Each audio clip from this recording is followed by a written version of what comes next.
Started in the year of 2020, weekly episodes there are plenty. Some are serious, some are funny, oh yeah. Oh, wow, what do you know? It's time for the Pocket Knife Show. Whoa, whoa, whoa, whoa, whoa, whoa, whoa, whoa, whoa. Hey, it's Mike on the mic again for another episode of the Pocket Knife Podcast. Twice in the last month, I've opened the mailbox at the church to find a bill from a tollway several states away.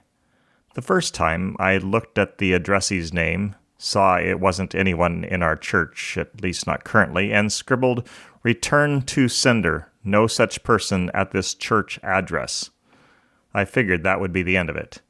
Then, 2 or 3 weeks later, a second bill. This time, I did a bit of digging.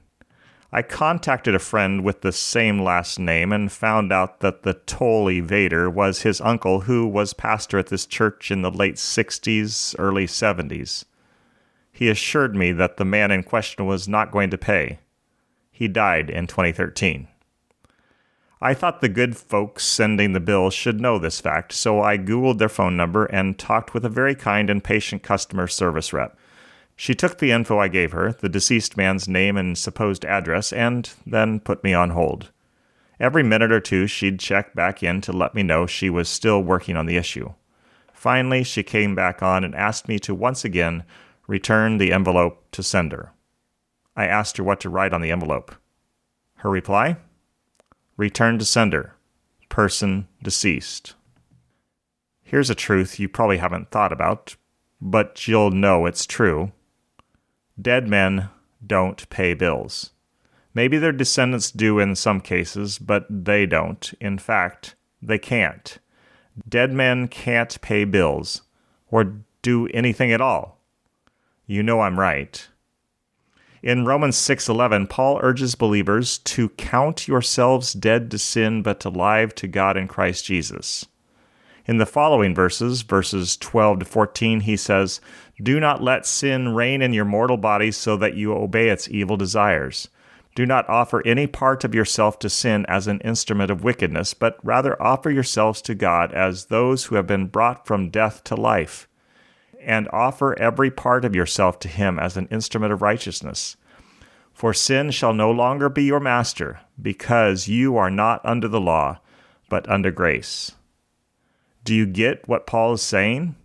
He's telling anyone who will listen, that includes you and me, that, if we're believers, we don't have to sin. We're dead to sin, so we don't have to obey the urges to do wrong.